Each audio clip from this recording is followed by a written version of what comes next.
うわびっくりした、いった。おはようございます。おはようございます。おはようございます。おはようございます。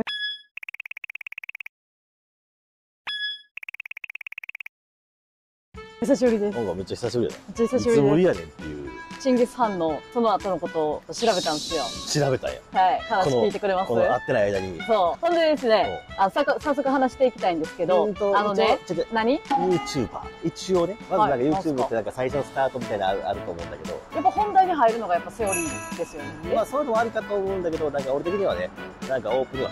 はい、皆さんこんにちは。ストレッジハンターのタカです。それや。久しぶりすぎて、YouTuber じゃないんで私。ストレッジハンターのタカと、ストレンジハンターのちくわでーす。ストレンジハンターになったんや。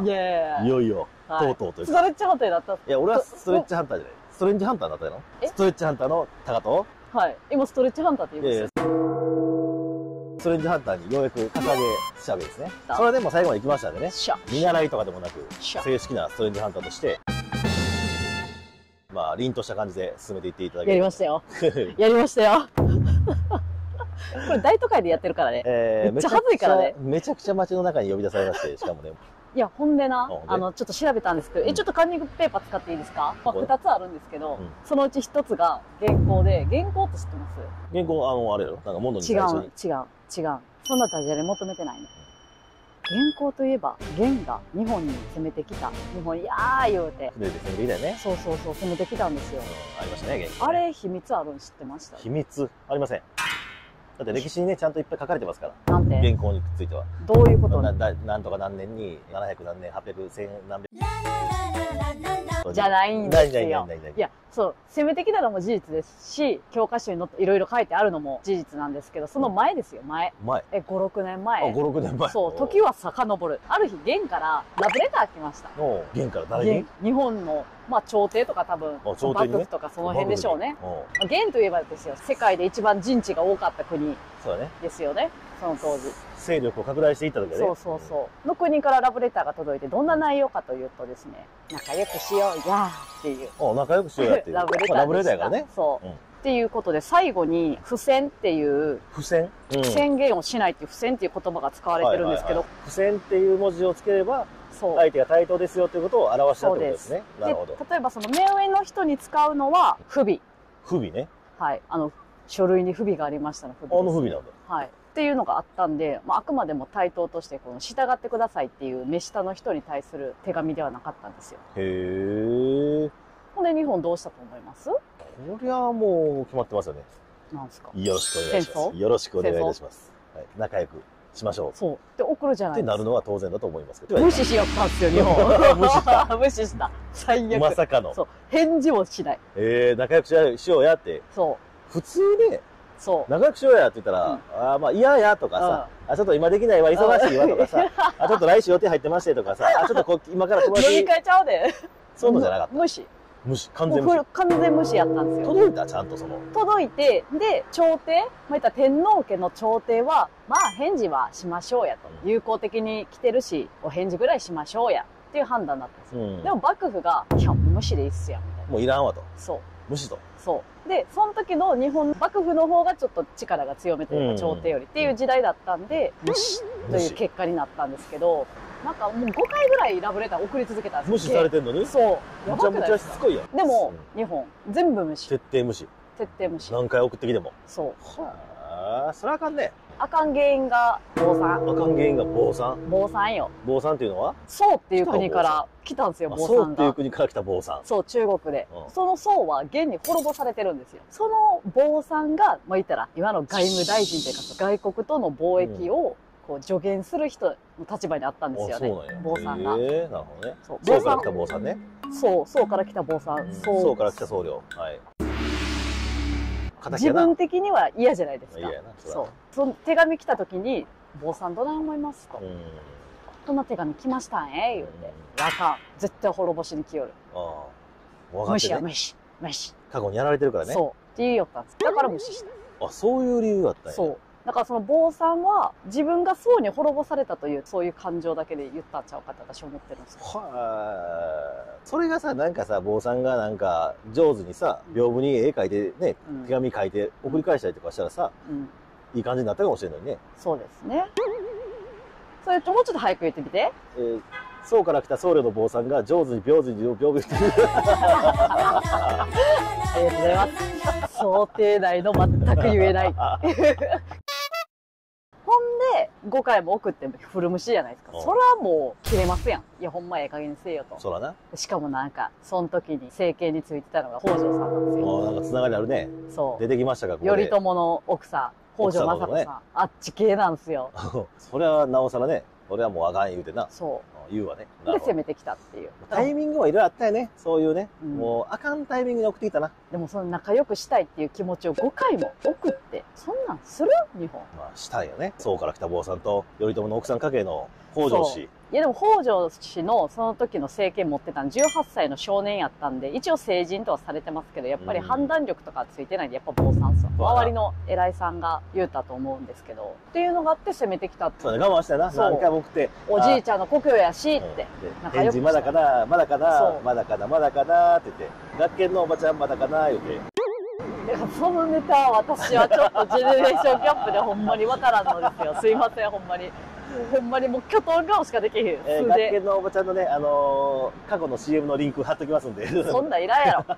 誰が求めてんねん。っていうのが、モンゴル行った後に分かって、なるほどね。呼び出した次第でございます。それで呼び出したよね。はい。なるほど。まあ今の話を聞いて思うのは、呼び出してくれてよかったで。面白い。やった。いや、面白いと思います。まあ表向きにあんまり語られることのない秘密があって、もともと元はね、単純に仕返しに来ようと思って、攻撃を仕掛けてきたわけではなくて。なかった。ちゃんと仲良くしようやと言ってラブレターもちゃんと送って、しかもね、1回送っただけじゃなくて何回も何回も送って、無視されても送り続けた。でも無視された。こんなもん言うて、わーって喧嘩しに来たわけですね。そうね。じゃあ好きなんよ。そこまでする。元素晴らしい国ですね。でしょって俺は思いました。でしょはい。今からでも遅くない。返事書こう。書こう。行きましょう。私たちが責任を持って、元に手紙を書きたいと思います。もう元じゃないけど。さあ、二つ目の調べてきた秘密。そう。について。一つ目は原稿だったんですけど。聞けるわけですね。度肝抜きに来ましたから。1616年に何があったと思います？秦っていう国ができたんですよ。モンゴルでも言ったと思うんですけど、元っていう国は名前の由来、源の三髄に原っぱの原、源の元を、文字変えて、あれの別名なんで源の国なんですよ。それがなんと色々あった秦にも来ちゃったんですよ。秦にも秘密が。そう。なるほど。清和源氏、清いに和に源氏、清和源氏の一字を取ってるんちゃうかっていう。なるほど。ことなんですよね。清和源氏から秦という名前を取ったと。深掘り聞かせてください。深掘りが3つあって、伝説編と建物編と書物編。結構しっかりありますね。エビデンス揃ってそうですね。いや、もうタカちゃんにいろいろ突っ込まれると思って、頑張って調べてきました。素晴らしいです。ありがとうございます。はい。ね、しっかりとした、エビデンスが入ってくると、信憑性増すと思うんで、そこをちゃんと調べてきたっていうことですね。はい。で、早速そのエビデンスのかけらもない伝説編から話をするんですけど。確かにね。信憑性もクソもありません。すべてひっくり返しました。ちゃぶ台ひっくり返したの伝説編なんですけど、秦は中国の中で最後に統一王朝となった国。中国一帯を支配した最後の国が秦だと言われてます。で、それの最後に支配したのが満州出身の人で、愛新覚羅っていう人なんですよ。初代の王様はヌルハチさんなんです。ヌルハチさん。そう。ぬるいんですよ。ぬるいんですね。そう。で、ヌルハチさん本名はヌルハチさんなんですけど、本名がヌルハチさん。そう。王様になったら名前変わりはるんですよ。義経もチンギス・ハンの前さ、テムジンっていう人やったんですけど、なんかそれがチンギス・ハンで皇帝の名前を襲名したって感じなんですけどね。王様の名前が、元元藩。元元藩。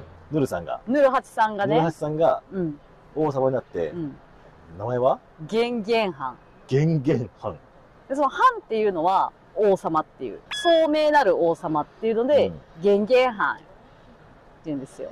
なるほど。それ、源義経の元義系、元義系、元義系、元義藩みたいなさ、めっちゃ似てない？めっちゃ似てません？まあ、もう元っていう名前がついたらもう繋げられそうな気がしてきますもんね。もう確定です。はい。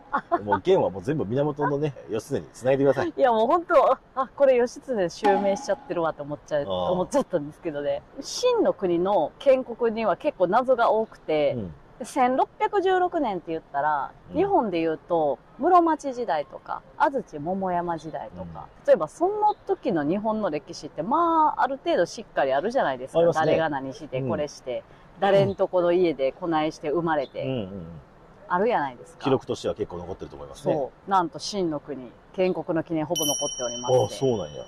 国を作ったのに。そう。なのにそういう風になってるんですね。そう。それはちょっと不思議ですね。で、しかもその、秦を作った愛新覚羅の人、先祖は、お父さんおらんとお母さん一人で妊娠したっていう。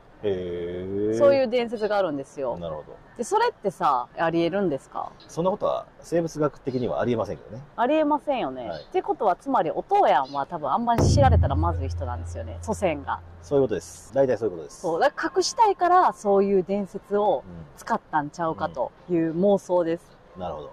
で、血筋たどれば、多分日本人ですよ。義経ですよ。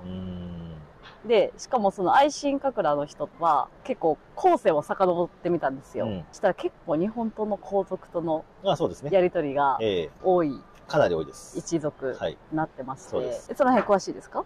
まあ、それなりには。やっぱその辺を見て、やっぱりルーツとかも日本にあったのをなんかこう見越してこういろいろこうやりとりしてたんかなとか、っていうのを伝説から私は妄想へと発展して妄想考察へと発展してきましたけど。伝説、妄想、はい、そして考察。はい、何もエビデンスはございません。なるほど。ここにはエビデンスはございませんでした。でも事実として日本の皇室とのやりとりはあるし、養子に行ったりとか お嫁さんに行ったりとかっていうのは実際に過去にあったんで、満州国の設立とか多分あの辺も絡んでくるんでしょうけど、もしかしたらもっと古い時期から繋がってたんちゃうかなっていう想定をしておりますが。なるほど。ちょっとまだ緩いですよね。いや、いいですよ。まあ伝説として、まだね、これからあと2つあるでしょ？はい。それ聞いていきましょうか。建物編。建物編。はい。中国には立派な世界遺産がございます。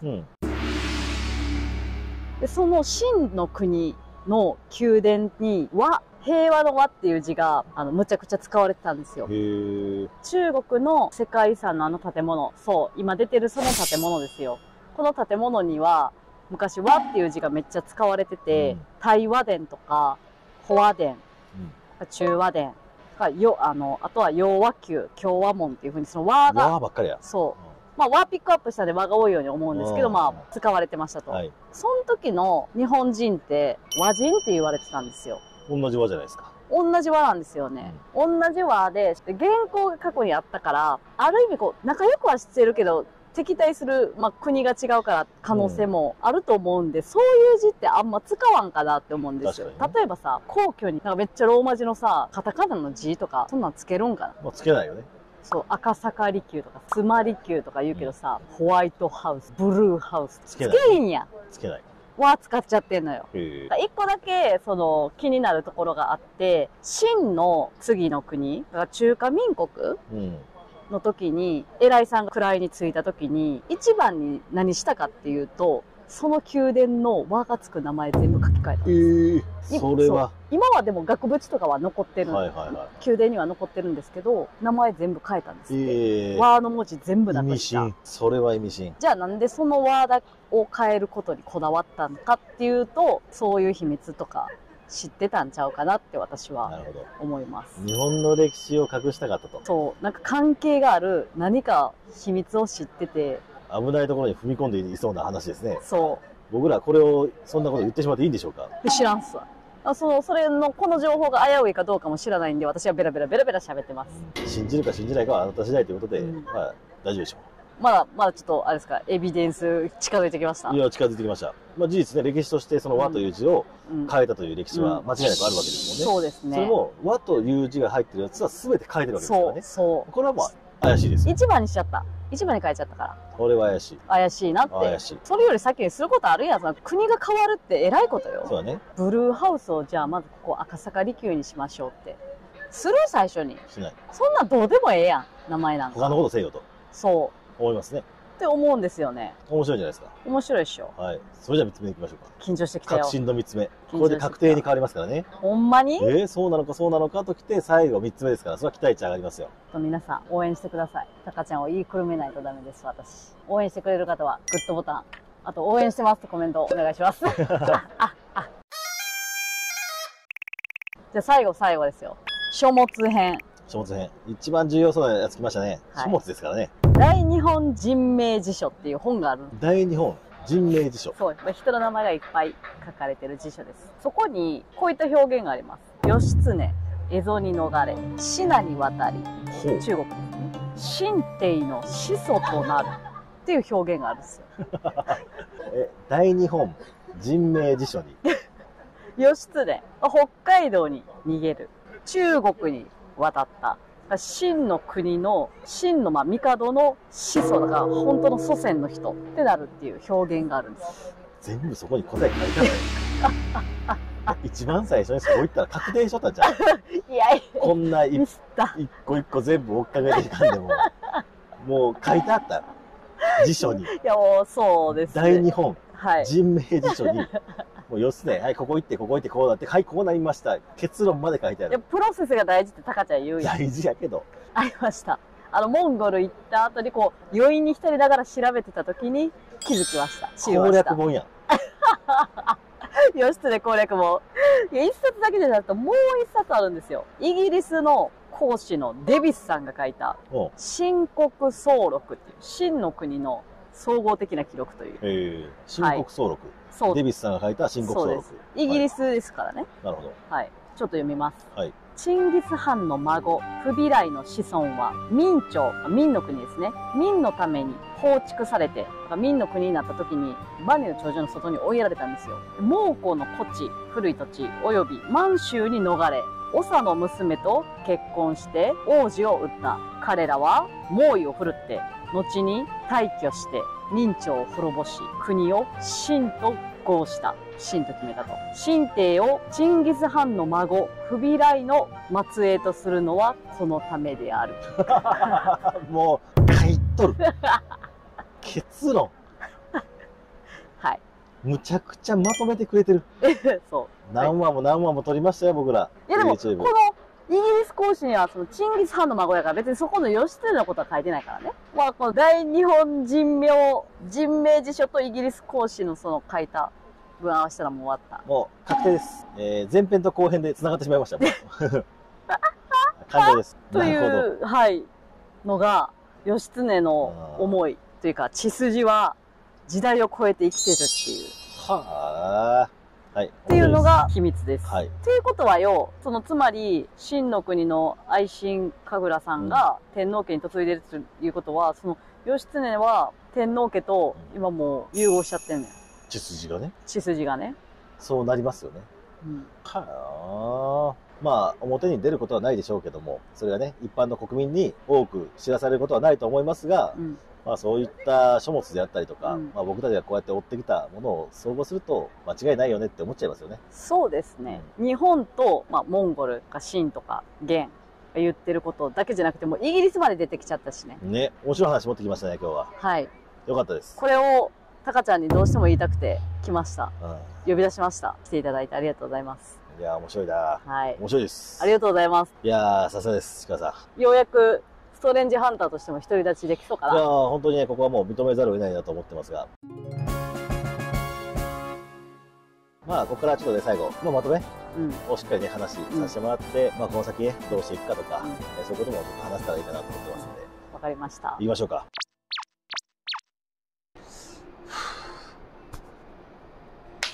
終わりましたね。長かったようで、短かった。短かったでだろう。長かった。なんて旅が今終わりを迎えました。アタックチャンス。全然わからん。まあ、終わりました。振り返りしません？振り返り。振り返り。このモンゴルの大地を見ながら。そう。この大都会ウランバートル。まあ振り返りをね。そうですね。していきましょうか。はい、まずね、この義経。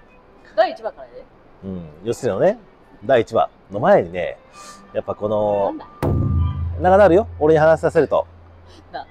義経の歴史でもそうやって、過去にそうやった撮影で、義経の歴史何回。長いよ。ちょっとお願いしますね。まず、義経のこの1話に入るまで40分かかるよ。その経緯から話し始めるから。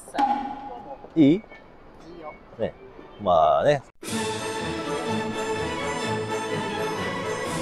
1話の振り返りとしてね、ようやく1話の話に入っていきたいと思うんですけども、じゃあ早速ね、ちくわさんの1話からちょっと振り返り交代したいと思いますけども。なんでだ第1話、青森県の八戸市にから行きました。平泉ではなくてね。行った。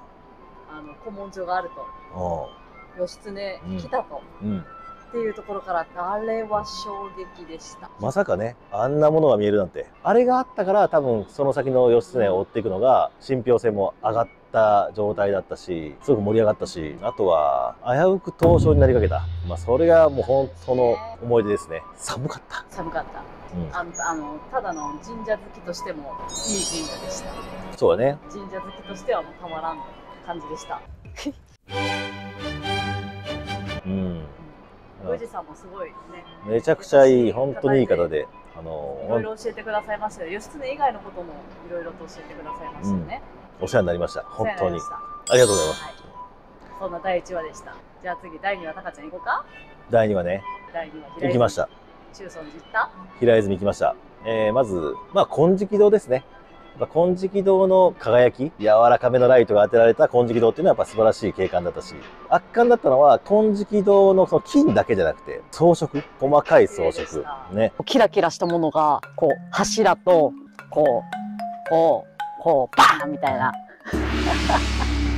すごくわかりやすい説明ですね。あれすごかったですよね。夜光貝、岩手県のあたりで撮れないようなものもたくさんあったので。写真撮影ができないのが残念でしたね。あれね。見てほしかった。他にもいろんなとこ行きましたよ。義兄堂行きましたよね。高立義兄堂。その時からですね、義経って書いてるのに義兄って読むのはね、結構あるなっていうのがね、思って、読んで義経って読まないんだろうなって。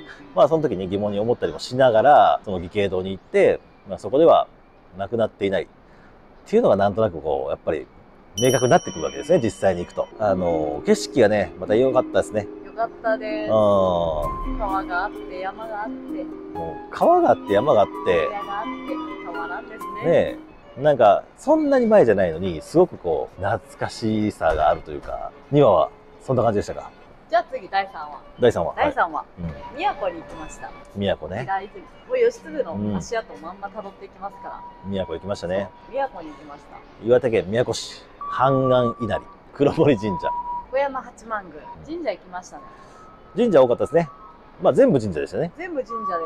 半岸稲荷では実際にまた古いものを見せていただいて。それも古文書のね。そう。で、その先へのキーワード、江添の道を開けたり。書いてありましたね、しっかりね。そう。でいろんなもちろんこっちもね、調べていくじゃないですか。いろんな情報を。その中でも甲冑が埋められてるっていう半岸稲荷神社。もちろん知っていってます。知っていってるんですけど、実はそれの裏話とかちょっと聞けたりね。でも行かないと得られない情報。それはあります。ありましたね。で、あともう一個、義経の般若心経600巻。氏子さんたちで保管しててすごいなって。そういうの神社じゃないみたいな。もう信頼関係がすごいですよね。保管しとこうやみたいなね。楽しかったです。でも、ちょっと嫌な思い出もありましたけどね。嫌な思い出ありました。嫌な思い出ありました？なんであなたにそんなご神体みたいなの見せなあかん？怒られてた。まだ言うてる。まだ言うてるよ。はい。ね、アポ頑張って取ろうとね、あれしたんですよね、あの時ね。したいよ。そう。今度は私がアポちょっと取ってみますわ。もうタカちゃんの人脈ばっかりに私頼ってられないんで、私にもチャレンジさせてもらえますかね、言うて。一般人の人脈駆使したよ。駆使しました。そしたら、ズバーンなんであんなに見せなあかんの？こんなもん、そんな大事なもん。どこの馬の骨かわからん？小娘になんで見せなあかんの？一昨日来やがるパーってあれがみたいなね。だいぶ柔らかく、すごい持ってます。タカちゃんがやっぱその日行ってくれて。言いました。交渉しましたね。そう。も血筋もあるし、人脈もあるし、遺伝子、DNA、すべてを持ってる男。タカ、玉砕しました。めっちゃ笑ったわ、あれ。撃沈。はい、できません。申し訳ございません。そんな宮古でした。いい思い出ですね。ね。じゃあ次、第4話行きましょう。第4話。また青森ですね。小上神社。そして、種差海岸。いや真っ白。真っ白。一面真っ白。本当は緑がすごい綺麗なとこというのは聞いていたんですけども、行った時がたまたまむちゃくちゃ雪で、こんなに普段は降らないんですけどねっていうぐらい、すごい雪で、まあ、僕たちはねスニーカーでズボズボ歩いて、また足が凍傷になるということになってましたけども、何神社？榊市の榊市稲荷神社行きましたね。そこにも書いてましたね。書いてありました。もうね書いてあるんですよ。行ったとこにここ義経北港伝説ありますぜという札とかかかってるんで、義経、来ましたよと、北に向かって来ましたよと、立て札かけて、ね、これ市が発行しますとちゃんと書いてましたね。なのでもう公認です。道のく東北すべて、公認。なんなら推してる、観光名所として推してる。推してます。はい。本州から北海道が見えるっていうのは、私は生まれて初めて、あの場所に行って初めて知りました。びっくりした。見えましたね。見えるんですね。函館のあたりのね、こう半島がね、ちゃんと見えていましたね。見えて、天気悪かったけど見えたから。そう。まあ、義経がね、もしかしたらそこから蝦夷の地を見て、あ、行けるやんけと、もう行くしかないぞと。まあそういうふうに思ったのかもしれないし。やっぱり協力者というか、キーパーソンみたいなのいましたよ。あんちゃん。一人じゃ無理ない。まあ素晴らしいね、方の尽力のおかげで、義経さんは北海道に渡ることができたのでね、まあすごくね、良かった。まあ僕個人的な思い出としては、まあ北海道の話に行く前に、なんと土佐港でお昼ご飯をちゃんと食べれたと。あ、そこ？まあめちゃくちゃ嬉しかったですね、僕はね。じゃあ、江戸の話。江戸の前に。江戸の前に。また。タカちゃんからすっごいものもらった。小上神社の古文書。あれ実はその時に宮司さんによかったら全部写メ撮って。全然予約してもらって大丈夫ですよっていう風な声をいただいてたんですよ。ありがとうございますって全部結構笑い話でね、もうね翻訳したらまた見せてくださいねぐらいの感じでね。そうまた来てみたいな感じで言われて全部写真撮らせてもらってで帰ってもうタカちゃんが知らん間に人脈を駆使してありがとうございます。古文書全部現代語訳してくれてるのを見せてもらって。いやなんかあれで義経のメンタルを知れたのはすごい良かったなって、歴史上のその人物の内面っていうのを知れる機会っていうのはやっぱりなかなかないんで、古文書の翻訳っていうのはその後のね義経を追う上では、まあ、すごくこう僕たちも気持ちが変わるというか、そういう感じにはなりましたね。もう本当に今日はありがとうございました。今も大切にありがとうございます。大切に私は見ております。青森龍飛岬からちっちゃない見本見して。さあ青森龍飛岬噛んで見本見したのか。青森龍飛岬龍飛岬津軽海峡を渡り北海道へ行きました。どうでした北海道？やっぱね北海道はよく言うやん。でっかい道ってね。そう北海道でっかい道って言うやんか。想像よりでかいの。もうなんか移動距離がえぐかったですね。移動距離すごかった。まあ角獣佐藤家とかさ。マニアックやん。超絶マニアックやん。だってあんなさ。角獣佐藤家っていうことを調べに行かない限り、あんな道は通り過ぎるぞ。直線のさ、普通の海岸沿いのさバーって走って突然現れるけど、でねこれです言われてもさこの民家みたいな、ちょっと大きめの民家みたいな、これ角獣佐藤家です言って、なかなかねいかん限りわからんし。そうですね。私は義経洞窟初めてのね、私のついに必殺技になりましたけど、人脈を駆使しまして、タカちゃんからついに電子レンジハンター人脈を駆使という必殺技を覚えたという。そうだね。さすが電子レンジハンターさん、ちゃんとね今回は人脈を駆使してね、アポイントをちゃんとね、しかもね繋いできましたね。繋いできました。平取町の星になります。で義経洞窟行きましたね。行きました。いや楽しかったです。もうアドベンチャーでしたね。すごかったね。獣道を歩いていき突然現れる洞窟、あそこはほんまに住んでたの。あそこの洞窟の前ね崖や、ずっとさ歩いてる時横に線張ったってやん。ずっと柵みたいな。義経洞窟の時ね。ずっと歩いてて、じゃあこの柵くぐりますよ言うてね、これ触らないでね、これすごい電圧流れてるから僕だからね触らないんでね。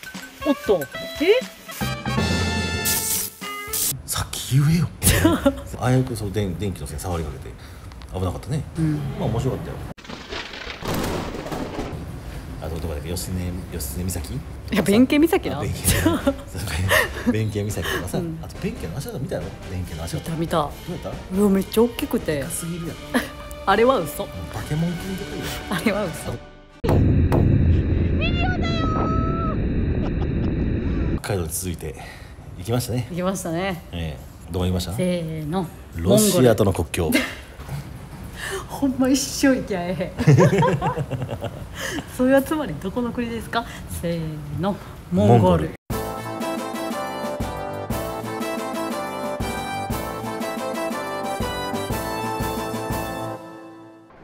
北海道よりでかい。むちゃむちゃでかい。もう草原の規模、一面草。モンゴルといえば草原やん。緑がさ広がって、そこに寝っ転がって読書でもしたいなとかさ、キャンプをしたりみたいな。いいよね。芝滑りとかすごい楽しそうやもん。でも騙されたらあかん。あれは全部うんこ。寝転べるか、そこ。いや無理。見渡す限りうんこ。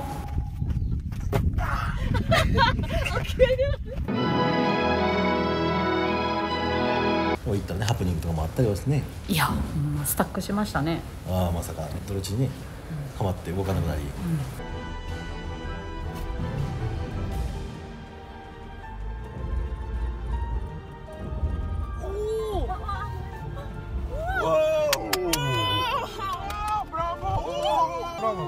どうなんでもだな。帰りはねスピンしました。スピンしたな。見事に綺麗にスピンしたな。いや本当サファリパークみたいな感じでした。もうつるーって滑ってな、一回でしたな、車な。もう一回またトゥルーンまだ回ってたな。そう、あんな普通に車回るんですね。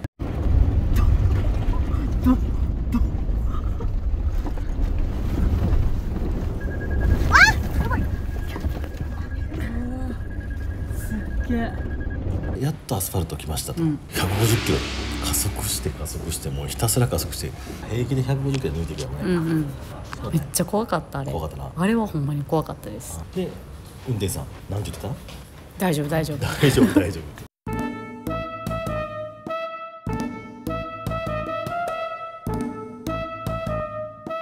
ゆっくりでいいですよ言うてんのに、大丈夫大丈夫大丈夫、ずっと言ってた。片言で言ってくれましたね。大丈夫大丈夫、大丈夫大丈夫。おもろいね。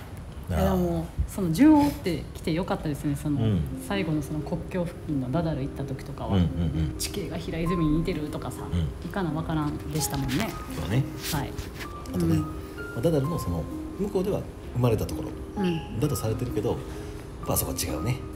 溢れる古墳館、神社館みたいなね。だってさ、生まれたところあんなにしっかりガードする必要ないし、ないね、確実に隠してますよねという、尊い場所やなっていうふうに出してますもんね。で、あそこもよかったね。騎馬像